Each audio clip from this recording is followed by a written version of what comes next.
Hi everyone, I'm Dr. Sanjay Agarwal here again with another set of problems from mathematics section of NIMSET 2023 actual paper. बहुत सारे questions हम already cover कर चुके हैं part 1 से part 7 तक. So today I am going to do part 8 with you. So let's start with the very first problem.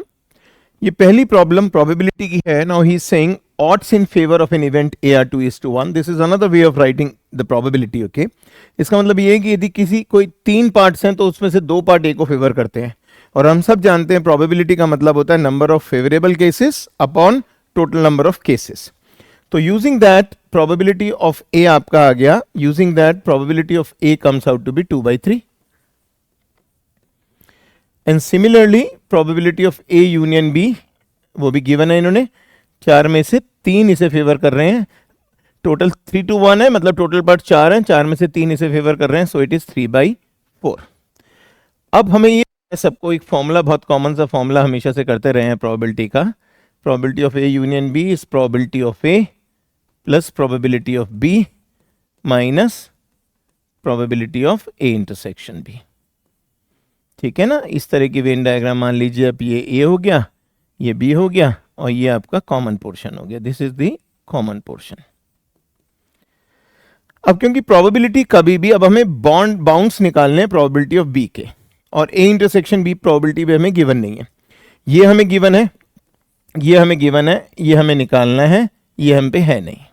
तो इसी को हम यूज करने की कोशिश करेंगे कि जो इंटरसेक्शन की प्रोबेबिलिटी है वो कभी भी 0 से नेगेटिव तो होगी नहीं, क्योंकि कोई भी प्रोबेबिलिटी नेगेटिव नहीं होती है, और ए की प्रोबेबिलिटी से ज्यादा नहीं हो सकती. हाँ, बराबर हो सकती है. हो सकता है ए पूरा, ए और बी सेम हो तो इंटरसेक्शन सेम हो जाए ए एंड बी का. That's a possibility. तो ये बाउंड आ गया probability of A intersection B का. अब उधर से हमने उठाया और फॉर्मूला अपना पुट कर दिया यहाँ पे. तो हमारा ये आ गया P of A plus P of B minus P A union B less than और equal to P of A. And now simply put the value 0 less than equal to P of A है 2/3. पहले मैं ये लिख लेता हूँ minus 3/4 plus probability of B, क्योंकि फर्क नहीं पड़ता, आगे पीछे कुछ भी लिख लो, आपको सिंप्लीफाई करना है. जो भी चीज़ आपको इजी करती हो आपकी कैलकुलेशन की, आप उससे कर लीजिए इसे. और इन दोनों को आपने सॉल्व कर लिया. वैसे तो दिमागी तौर पे ही कर सकते हैं, बट यदि मैं इसे सॉल्व कर लेता तो 12 का एलसीएम आता, या 8 आता, या 9 आता. That is -1/12.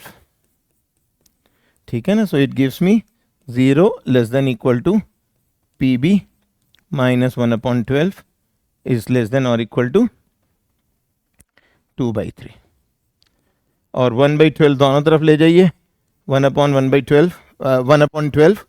अब देखिए 1/12 आने का मतलब आगे कुछ करने की जरूरत ही नहीं. ये आपका आंसर है. ये तीनों चॉइसेस गलत हो गई. तो जरूरी नहीं था अब इसके बाद कैलकुलेशंस करते. आपको जैसे ही ये 1/12 उठा के अब यहाँ पे लाए, आपको दिख गया 1/12 आएगा. 1/12 is only in one of the choices, so B has to be my choice. क्या होता है कि स्टूडेंट कई बार लास्ट तक कैलकुलेट करने की कोशिश करते हैं, बट एग्जामिनेशन के माहौल में कई बार कैलकुलेशन की मिस्टेक्स हो जाती हैं. और वैसे भी जरूरत ही क्या है, because every single second is important. यदि आपको एक सेकंड भी इससे बचता है, that goes in your favour. Okay, समझ आ गया. तो जैसे 1/12 मुझे मिलता, मैं यही आंसर लिख देता. बट यदि मैं सॉल्व करता हूँ फिर भी आपको दिखाने के लिए, तो it will be just like this, 2/3/1 plus 1/12. But आपको समझ तो आ गया ना, जो पॉइंट मैं अपने हर लेक्चर में कहता हूँ कि खाली उतना ही सॉल्व कीजिए जितने से आपको आंसर मिल सकता हो. It is a multiple choice examination and every single second is important. NIMCET में 120 क्वेश्चन करने होते हैं 120 मिनट में. ऑन एन एवरेज एक क्वेश्चन के लिए 1 मिनट. 1 मिनट में क्वेश्चन पढ़ना है, समझना है, सॉल्व करना है एंड आंसर करना है. 4 process to be completed in 1 minute. Okay, so you have to be very fast and you have to be smart. यहाँ तक समझ आ गया. और आप इसको ऐड करके देख लीजिए. Now you what you get from here, आपने 12 का एलसीएम ले लिया, 4 दूनी 8, और तो 2/3 plus 1/2 and it comes out to be 3/4. तो 8 प्लस 1 दैट इज 9/12. 3 से 3 9 और 3 चौक 12, 3/4. ये देखिए 3/4 था, बट मैंने पहले कहा था कि मुझे निकालने की जरूरत नहीं थी. It was not required. I hope you know what I am trying to communicate to you. Try to answer your problem and not to solve your problem. Okay? Students क्या करते हैं, blindly solve करने लग जाते हैं. Never do that, you know. Have an eye on your choices also. और जब मैं इंग्लिश कॉम्प्रीहेंशन में बताता हूँ कि कैसे इंग्लिश का कॉम्प्रीहेंशन का पैसेज पढ़ाना है, तो वहाँ भी मेथड में यही सिखाता हूँ कि do not try to learn what is written in the passage, first read your questions और उन क्वेश्चन को टारगेट करते हुए पैसेजेस में ढूंढिए कि कहाँ पे वो पॉइंट्स मिल रहे हैं हमें. So that way you can easily do this. I will illustrate that in one of my lectures. Okay, now let's do this. अब अगला क्वेश्चन करते हैं. That's again a very good question. थोड़ा सा कैलकुलेशन भी हो सकता है. The coefficient of x raise to 50 in the expansion, in this expansion. ठीक है ना, x रेज़ टू 50 का एक्सपेंशन चाहिए तो x रेज़ टू 50 यहाँ भी आएगा, x रेज़ टू 50 यहाँ भी आएगा, क्योंकि बाइनोमियल एक्सपेंशन है. यहाँ भी आएगा, यहाँ नहीं आएगा बस. ओके, तो इतना अलग अलग निकालना तो मुश्किल रहेगा. तो सबसे पहले हम इसे कंबाइन करके एक सिंगल एक्सप्रेशन निकालने की कोशिश करेंगे. और वैसे भी ये एक अर्थमेटिक ज्योमेट्रिक फिगर है. Okay, this is an arithmetic geometric figure. आप खुद देख लीजिए, x इंटू 1 प्लस एक्स, वही यहाँ पे मल्टीप्लाई हो रहा है हर जगह, और ये 2 3 4. तो सपोज मैंने इसे s कह दिया. Now I am solving it. मेरा ऑब्जेक्टिव है कि ये 2 हट जाए किसी तरह से, ये 3 हट जाए किसी तरीके से. तो ऑब्वियसली मुझे इसे किससे मल्टीप्लाई करना पड़ेगा, x अपॉन 1 प्लस एक्स. मैंने x अपॉन 1 प्लस एक्स से दोनों तरफ मल्टीप्लाई कर दिया. बिल्कुल कंफर्टेबली करेंगे. x अपॉन 1 प्लस एक्स से हमने दोनों तरफ मल्टीप्लाई करा, तो हमारा आ गया x 1 plus x raise to 999, ये वाला 999, plus 2x square 1 plus x raise to 998, plus 3x cube 1 plus x raise to 997. You will just move like this. Okay, इसी तरह आप प्रोसीड करते चले जाएंगे, और इसी तरह प्रोसीड करते करते आपके पास आखिर में आ जाएगा प्लस. यहाँ पे भी मल्टीप्लाई होगा आपका. आप मल्टीप्लाई कर रहे हैं x अपॉन 1 प्लस एक्स से, तो 1001 x raise to 1001 upon 1 plus x. आप इसे 1 कर लीजिए, इसे आप 2 कर लीजिए. ठीक है ना. तो इस तरह मल्टीप्लाई करते करते हम इस एक्सप्रेशन तक आ गए. We have reached this expression. अब यदि मैं 1 में से 2 को माइनस कर देता हूं, तो आपको बहुत इजीली दिखाई देता है कि इस टर्म में से ये माइनस होगा तो 2 कोएफिशिएंट हट जाएगा. So obviously what I will do, subtract. I will perform 1 minus 2. I am performing 1 minus 2.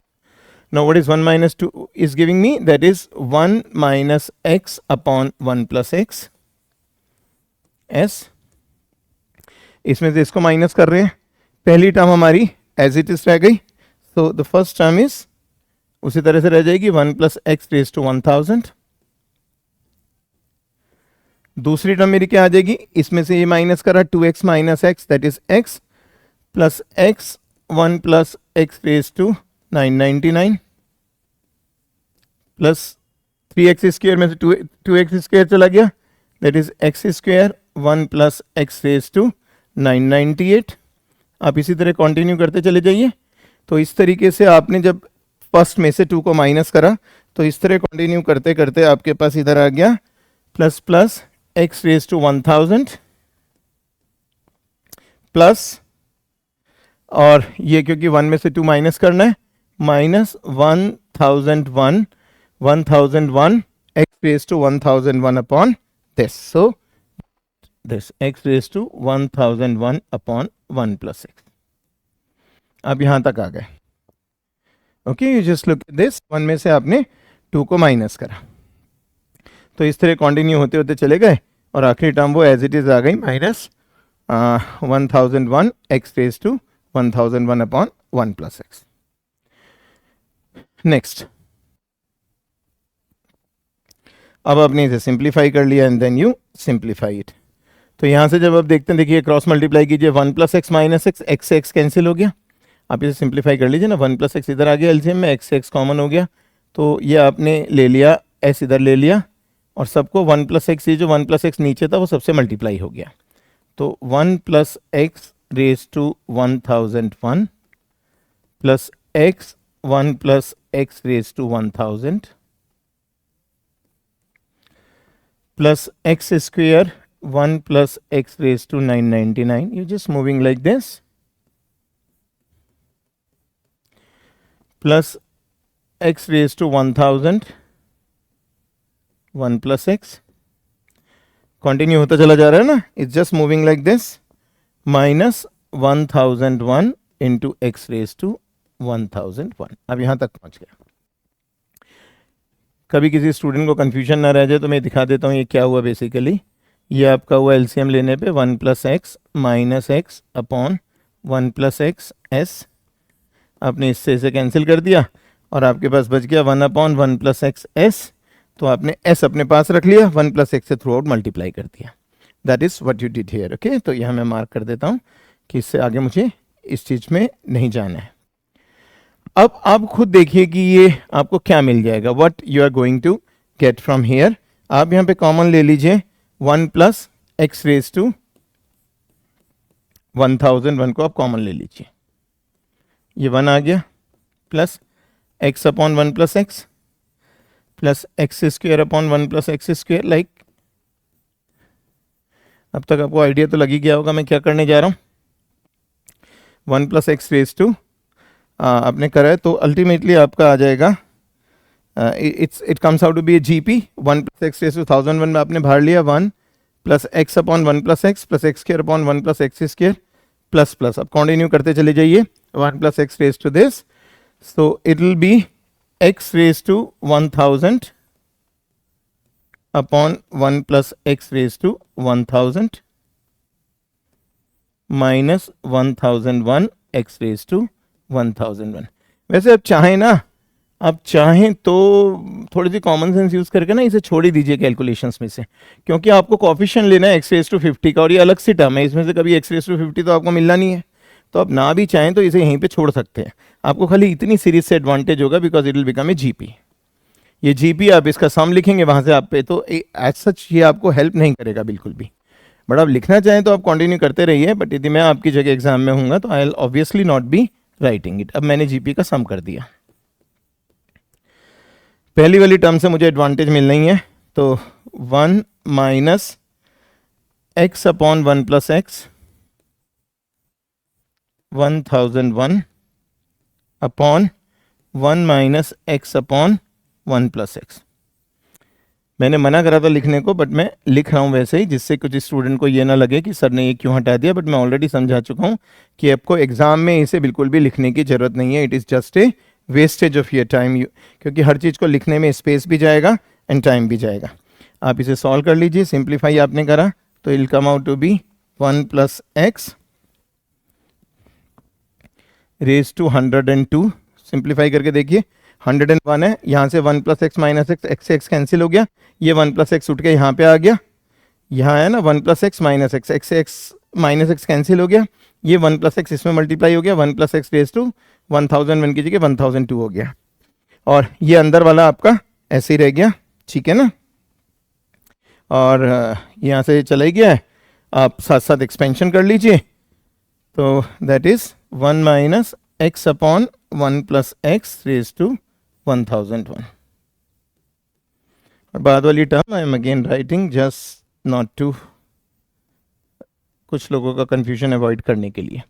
और अब देखिए कितना आसान हो जाता है, अब इसे एक्सपेंशन कर लीजिए, that is 1 + x raised to 1002, it is 1002, और इससे इन दोनों को मल्टीप्लाई कर लीजिए आप, माइनस 1 + x raised to 1001 1002, तो x into 1 + x minus 1001 x raised to 1001।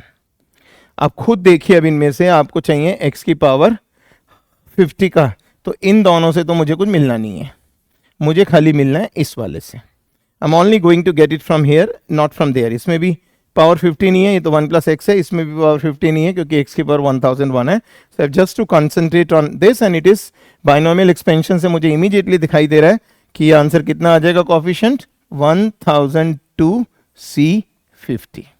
So that will be the coefficient of x50, ठीक है। सो 1002c50 that would be the coefficient. कहीं को कंफ्यूजन है कैन आस्क मी। तो जिस स्टेज पे आपको जरूरत नहीं है ना, आप वहीं की वहीं से खत्म करते जाया कीजिए, ओके। उससे ज़्यादा टाइम है, मैं इसके आगे भी एक्सपेंशन करने वाला नहीं था एग्जाम में, मुझे दिख गया था ये दोनों मल्टीप्लाई होके पावर 1002 देंगे, बट जैसे मैं इसको इससे मल्टीप्लाई करूंगा, ये नीचे वाले 1 + x की 1001 इसको कैंसिल करके पावर 1 कर देगी, और जैसे ये पावर 1 आई मेरे लिए यूजलेस हो गया ये, ठीक है ना। बट कई बारी जब हम समझा रहे होते हैं तो स्टूडेंट्स को बाद में ध्यान नहीं रहता कि स्टेप सर ने क्यों छोड़े थे, इसलिए मैं कर रहा हूँ। बट एग्जामिनेशन में बिल्कुल भी जरूरत नहीं थी इस स्टेप को आगे करने की। डायरेक्टली हमें पता चल रहा था coefficient would be 1002C 50 which is choice A. But it's a good example, but it is a bit lengthy example. तो इसीलिए हमें कुछ एग्जाम्पल से टाइम सेव करना होता है। लाइक वी हैव टू, जो भी थोड़ा सा वीक एग्जाम्पल मिले या थोड़ा सा स्मार्ट एग्जाम्पल मिले, उससे हम टाइम सेव करते हैं और इस तरह की प्रॉब्लम से उस टाइम को लगाते हैं। Next example, then comes example 38. Now what is there in this example 38? 38 is if fx dx is gx then k is equal to what? ठीक है, इजी, आप डायरेक्ट कर सकते हो। देखो ये एक्स क्यूब है, ये x5 है, तो आपको इसे ब्रेक करना चाहिए। सबसे पहले मैं इसे i लिख दूं, i लिख देता हूं। चलो, i is x cube x square f of x cube dx। मैंने इसे ऐसे लिख दिया पहले। क्यों लिखा इसे? क्योंकि ये एक्स क्यूब से मैच हो जाएगा। ओके, बट जब मैं इसको रखूंगा तो मुझे 1/3 और लिख लेना चाहिए, और यहाँ पे 3x स्क्वेयर कर दूं। इसका एडवांटेज क्या होगा कि जब मैं लिखूंगा let x cube is equal to t, जैसे हम सब्स्टिट्यूशन में करते हैं, तो मेरा हो जाएगा 3x square dx is equal to dt। तो ये मेरी प्रॉब्लम सिंप्लीफाई हो जाएगी and it will be 1/3। 3x square dx खत्म हो गया, ये 3x स्क्वेयर, ये dx खत्म हो गया, x स्क्वेयर t आ गया, t ft dt। सिंपल, समझ आ गया सबको? 3 से मल्टीप्लाई एंड डिवाइड करा, एक्स क्यूब को टी पुट करा by method of substitution, 3x square dx is dt। तो ये रहा 3x स्क्वेयर, ये dx, इन दोनों की जगह आ गया dt, एक्स क्यूब की जगह t आ गया, fx क्यूब की जगह ft आ गया। अब आप इसे बाई पार्ट्स इंटीग्रेट कर दीजिए। आप इसे मानिए फर्स्ट फंक्शन और इसे मानिए second function, and then you simply integrate it by parts. तो इंटीग्रेशन बाई पार्ट्स तो आप सबको आता ही है। 1/3 पहला फंक्शन, इंटीग्रल ऑफ दूसरा फंक्शन, माइनस 1/3 पहले फंक्शन का डेरिवेटिव और दूसरे फंक्शन का इंटीग्रल। ये आपका by parts. Many times you have done by parts with me in different lectures. तो इस तरीके से आप यहाँ पे आ गए। अब मुझे देखना है इनमें से, अब ये तो बहुत ऑब्वियस है, 1/3 x cube g x cube, तीनों की फर्स्ट टर्म सेम है तो वो मुझे दिखाई भी दे रही है। मैं यहाँ एक्स टी को एक्स क्यूब पुट करूंगा या एफ एक्स क्यूब पुट करूंगा, पहली टर्म तो आ गई, फिर दूसरी टर्म चाहिए। अब वो कह रहा है integral of f x d x is g x. ठीक है ना? तो मेरे ख्याल से मैं इसको लिख तो सकता ही हूँ। आप देखिए यहाँ पे मैं कैसे लिखूंगा, 1/3 t f t d t minus 1/3। अब मैंने यूज करा integral of f x d x is g x. आप सबको पता होगा it is independent of variable. यदि मैं यहाँ टी और यहाँ टी लिख देता हूं तो यहाँ भी टी आ जाएगा। It means integral of F t d t is g T d T. हम सब जानते हैं integration is independent of the variable, simple for variable. यदि मैं यहाँ x यूज कर रहा हूं तो यहाँ x लिख दूंगा, या t यूज कर रहा हूं तो यहाँ t लिख दूंगा। ओके, अब यहाँ पे आ जाते हैं हम। ये देखिए आपका dt है 3x स्क्वेयर dx, ये dt है 3x स्क्वेयर dx, और ये जो आंसर्स दिए हैं उसमें इसने x को इंट्रोड्यूस करा है। तो क्यों ना हम t की जगह x क्यूब पुट कर दें। तो ये आ गया 1/3 x क्यूब और fx क्यूब, और एफ टी डी टी की जगह तो हमें दिखाई दे रहा है ना, एफ टी डी टी तो हम ऐसे लिखेंगे नहीं। इस सारे की जगह मैं क्या लिख दूंगा, this whole is my f t d t is g t, और ये होल जी टी है, तो ये चेंज होकर यहां पे क्या आ जाएगा, जी एक्स क्यूब। ठीक है, इसकी जगह जी एक्स क्यूब आ गया माइनस 1/3। अब t की जगह मैंने एक्स क्यूब लिख दिया, जी एक्स क्यूब। बट ये तो नहीं कि यहां वेरिएबल x है, यहां t रहेगा, तो इस dt की जगह ये वाला फॉर्मूला यूज करना पड़ेगा, which is 3x square dx। इस 3 से 3 कैंसिल हो गया। अब आप कंपेयर कर लीजिए, तो इट मीन्स ये आ गया आपका 1/3 x cube g x cube.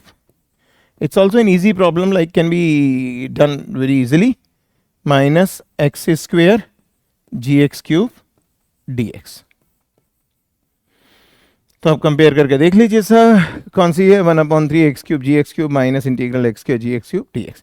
Concept of integration add करो या ना करो, it hardly matters in multiple choice questions, but we all know concept of integration होता है इंडेफिनिट इंटीग्रल में.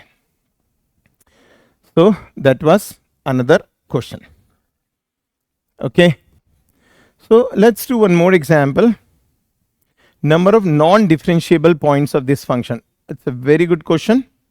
आप डायरेक्टली कर सकते हैं, you can always do it directly. Okay, यदि आपको याद हो थोड़ा सा, मैं अपनी क्लासेस में बताता हूँ कि ये जो mod x फंक्शन है, आप सब जानते हैं mod x का ग्राफ इस तरीके से होता है. वहाँ mod cos x है, मैंने mod x ले लिया और इसी मेथड से आपको इसे करना भी चाहिए. अब ये यहाँ पे बन गया kink, this is kink. Kink मतलब कॉर्नर पॉइंट, और जहां पे भी वी शेप आ जाती है वो पॉइंट नॉट डिफरेंशिएबल का होता है. जहां पे भी जैसे ये कर्व इस तरीके से आ गया तो ये जितने भी पॉइंट है ना, यहाँ पे फंक्शन इज नॉन डिफरेंशिएबल, जो वी पॉइंट्स हैं. बट जब ऐसे पॉइंट आता है तो ये फंक्शन डिफरेंशिएबल होता है. यहाँ पे जनरल कॉन्सेप्ट समझा रहा हूं आपको. तो जहां पे भी वी पॉइंट या किंक आता है वहां पे फंक्शन डिफरेंशिएबल नहीं होता. तो इसलिए हम कहते हैं कि mod x is continuous at zero but not differentiable. ये स्टैंडर्ड रिजल्ट है जो हम पढ़ते हैं. और आप में से जितने लोगों ने कभी भी कोई इंटरव्यू अटेंड करा है तो वहाँ नॉर्मली क्वेश्चन पूछा जाता है कि क्या कोई ऐसा फंक्शन बता सकते हैं जो कॉन्टिन्यूअस तो हो बट डिफरेंशिएबल नहीं हो. तो 99% of the time example given is mod x. Mod x is different continuous everywhere but not differentiable at origin. Why? Because at origin it is a kink. वही मॉड कॉस एक्स है, ये तो constant है, इसने तो कोई role play नहीं करना. तो आप हमेशा ध्यान रखिए कि मॉड फंक्शन के अंदर वाला फंक्शन, मॉड फंक्शन के अंदर जो भी लिखा है, जब भी वो जीरो करने पे सॉल्व करो और जो भी पॉइंट्स आएंगे वो पॉइंट नॉन डिफरेंशिएबिलिटी के होंगे. ध्यान रखना है हमेशा. कोई भी एग्जाम में क्वेश्चन आ जाए, आप पे मॉड फंक्शन है, मॉड के अंदर whatever they are writing that is not important for us, but जो भी उन्होंने लिख दिया आप उसे खाली जीरो पुट कीजिए. आपने जीरो पुट करा, it implies x is equal two plus minus pi by 2. खाली यही पॉइंट क्यों लिए? क्योंकि इंटरवल है माइनस पाई से पाई बाई 2. तो how many points of non differentiability? 2. So answer should B none of these. There are only 2 points of non-differentiability. 2 points of non-differentiability. It's a very very important question. Okay, सबसे पहले तो जो भी constant addition में हो या multiplication में हो, if it is non zero, multiplication में दे non zero, it is not going to affect your differentiability. यदि मॉड फंक्शन दिया हुआ है, मॉड फंक्शन के अंदर जो भी फंक्शन गिवन है उसे जीरो पे इक्वेट कीजिए, उसे गिवन डोमेन में सॉल्व कर लीजिए, और जितने भी पॉइंट्स आएंगे वो पॉइंट ऑफ नॉन डिफरेंशिएबिलिटी होगा. ओके, काफी लोग इसे ग्राफ से ड्रॉ करके भी देते हैं. आपको पता ही है पाई का ग्राफ तो आप सबको आता है, कॉस का तो ग्राफ सबको आता है. इस तरीके से ग्राफ बनता है इसका कुछ, ठीक है ना. ये माइनस पाई बाई 2 होता है, ये पाई बाई 2 होता है, ये माइनस पाई बाई 2 होता है. और क्योंकि ये वी पॉइंट्स हैं तो इस जगह फंक्शन की डिफरेंशिएबिलिटी नहीं होती. तो यदि आप ग्राफ से देखना चाहते हैं तो कॉस का फंक्शन ऐसे तो बनता है, बट क्योंकि 3 है तो ये वाली लाइन आपकी 3 आ गई. ये जो लाइन जा रही है ना, ये वाली लाइन, यहाँ 3 से शुरू कर दिया हमने, ये 3 से हमने शुरू करा और ये 4 आ गया. बट इतना कुछ एग्जाम में करने की जरूरत नहीं होती है. खाली विजुलाइज कीजिए and write your answer. Shortcuts learn कीजिए, write your answer. Okay, basic point is your answer should be right and time consume should be less. Time कम से कम कंज्यूम होना चाहिए.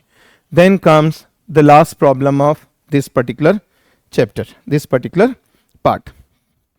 Between any two real roots of the equation. अब कुछ keywords हैं जो याद करने चाहिए. Between any two real roots of this equation, equation has how many roots. आपको याद होगा एक रोल्स थ्योरम आप लोगों ने पढ़ी होगी कैलकुलस में. रोल्स थ्योरम होती है, if a function is continuous in a closed interval a b, derivable in the open interval a b, f of a is f of b, then there must exist at least one point c between open interval a b such that f of dash c is 0. I think you all know Rolle's theorem. 12th में भी करी है and then graduation में भी हम करते हैं, ठीक है ना. पहला होता है क्लोज इंटरवल में कॉन्टिन्यूस हो, दूसरा ओपन इंटरवल में डिफरेंशिएबल हो, एंड पॉइंट्स पे फंक्शन की वैल्यू सेम हो.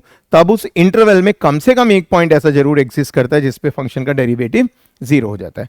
उसी की हम एल्जेब्रिक इंटरप्रिटेशन क्या करते हैं कि जब भी किसी इक्वेशन के 2 रूट्स होते हैं और ये इक्वेशन ने सारी कंडीशन सेटिस्फाई करी रही है, कंटिन्यूस है, डिफरेंशिएबल है, रूट्स पे तो वैल्यू फंक्शन की 0 हो जाती है. तो किसी भी रियल इक्वेशन, यदि किसी इक्वेशन के 2 रियल रूट्स एग्जिस्ट करते हैं तो उन 2 रियल रूट्स के बीच में उस इक्वेशन के डेरिवेटिव से जो इक्वेशन बनती है उसका कम से कम एक रियल रूट जरूर बनेगा. That is the interpretation of Rolle's theorem. Okay, between 2 real roots of the function there is at least 1 real root of the derivative. क्योंकि आप ऐसे ही तो करते हैं. This must exist some c in the open interval A B such that f dash c is zero. F dash c के zero मतलब c is root of f x is equal f dash x is equal to zero. यही तो Rolle's theorem की algebraic interpretation है. हम geometric interpretation भी पढ़ते हैं रोज थ्योरम की. ये एल्जेब्राइक है. C is root of f dash x is equal to zero. और ए और बी किसके रूट है? फंक्शन के. F of A is zero, f of B, f of A f of B के बराबर होता है रोज थ्योरम में. इंटरप्रिटेशन निकालने के लिए सपोज हमने इसे जीरो के बराबर कर दिया. इस क्वेश्चन के लिए इसकी जरूरत नहीं है, बट कॉमन सेंस बनाने के लिए जीरो कर दिया, तो इसका मतलब a and b f x is equal to zero के रूट हो गए. तो ए और बी यदि f x is equal to zero के रियल रूट्स हैं, तो कम से कम एक सी जरूर एग्जिस्ट करेगा ए और बी के बीच में, जो f dash c is equal to zero का रूट होगा. तो कभी भी एग्जाम में between any two real roots type का है ना, तो आप यही वाली रोल्स थ्योरम 99.9% आप मान जाइए कि रोल्स थ्योरम का एप्लीकेशन है. तो इसलिए एटमोस्ट वाला नहीं आएगा, नो रूट वाला नहीं आएगा, क्योंकि यदि फंक्शन के रियल रूट है तो डेरिवेटिव के हर हालत में होते हैं, तो नो रूट वाला खत्म हो गया. एग्जैक्टली एक रूट की गारंटी हम नहीं ले सकते. Okay, there is at least one root between two real root, क्योंकि इक्वेशन क्वाड्रेटिक थोड़ी ना है कि दो रूट्स हैं उसके बीच में एग्जैक्टली एक ही रूट होगा, तो ये भी गलत हो गया और एटमोस्ट भी गलत हो गया. कभी एटमोस्ट वर्ड यूज नहीं होता है जब हम रोल्स थ्योरम की इंटरप्रिटेशन करते हैं. तो between two real roots of the function there is at least one real root of the derivative. तो कुछ की फ्रेजेस कीवर्ड्स हमेशा याद रखिए. I assure you that 100% your answer will be right. So between any two real roots of the equation has this. मैं आप चाहें तो मैं ये शो कर देता हूं कि यदि ये f x is equal to zero है, मैं शो कर देता हूं आपको, तो ये f dash x is equal to zero है. ठीक है, और फिर तो आपको जो मैं बोल रहा हूं वो जस्टिफाई हो जाएगा. जो भी इक्वेशन के दो रूट्स होते हैं उनके बीच में उसके डेरिवेटिव का कम से कम एक रूल रूट जरूर होगा due to this Rolle's theorem. Rolle's theorem में खाली f of f a f b लेते हैं, हम उसे जीरो लेके इंटरप्रिटेशन निकाल लेते हैं. तो मैं करके दिखाता हूं आपको इसे.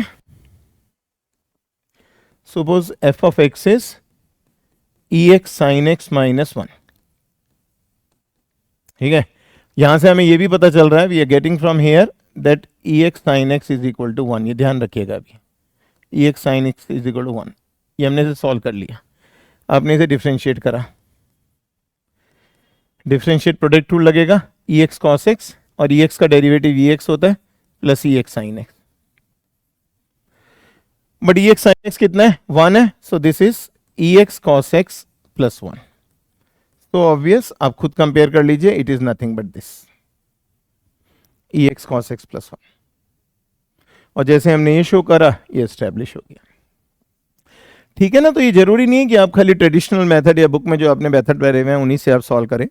You want to show that you are better than others, जब भी तो आप सेलेक्ट होंगे. ठीक है ना. और वो शो करना, इट मींस आपको out of the box methods भी यूज करने चाहिए. ऐसे मेथड्स भी यूज करने चाहिए जो प्योरली लॉजिक पे, कॉमन सेंस पे और आपके फंडामेंटल नॉलेज पे बेस्ड है. और वो ही आपको सक्सेस दिलाता है लाइफ में. खाली रटे रटाए मेथड्स आपको बहुत ज्यादा आगे तक नहीं लेके जाते हैं. ठीक है ना. तो you have to prove that you are much better than others and hence you should be selected. That should be the simple approach. चलिए और करते हैं अपने नेक्स्ट लेक्चर में. That finishes around 40 questions of NIMSE 2023 actual examination paper mathematics section. Okay, फिर मिलते हैं आपसे. All the best.